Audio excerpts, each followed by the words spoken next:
Un Scrum Master, c'est un petit peu un coach d'équipe.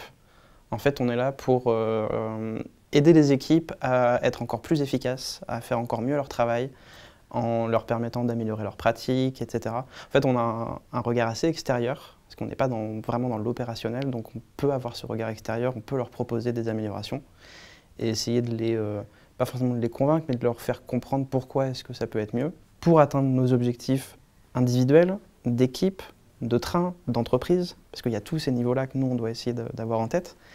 Et on est vraiment là pour titiller un petit peu, mais pour le bien de tout le monde, quoi.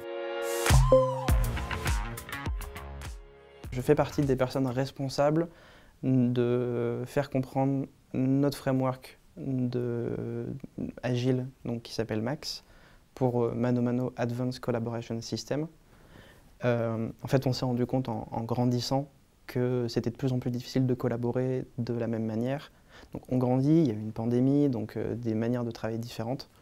Donc l'idée, c'est vraiment de remettre la collaboration au centre, atteindre le stade de ce qu'on appelle haute performance. Donc ça veut dire être capable de livrer beaucoup de valeur à nos utilisateurs avec un minimum d'efforts, le plus rapidement possible, de la meilleure qualité possible, etc. etc. Donc c'est des gros challenges et c'est pour ça que c'est super intéressant. Il n'y a pas vraiment d'école, il n'y a pas vraiment de formation.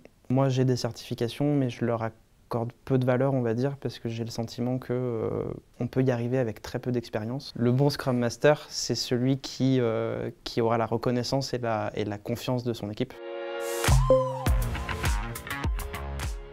La première qualité indispensable, c'est l'empathie.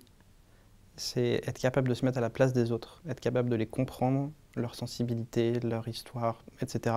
Être capable de s'exprimer devant des groupes de personnes, connaître des techniques aussi de communication, la communication non violente par exemple, pour essayer d'exprimer un inconfort.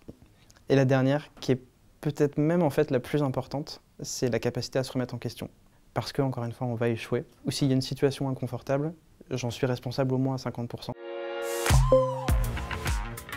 Moi, celui que j'utilise tout le temps à distance depuis que je suis chez Mano Mano s'appelle Miro. Donc c'est un tableau blanc interactif, un tableau blanc virtuel interactif où tout le monde peut venir poser des post-it, faire des dessins, etc. Le dessin et ce qui est visuel parle plus aux gens que des longs discours.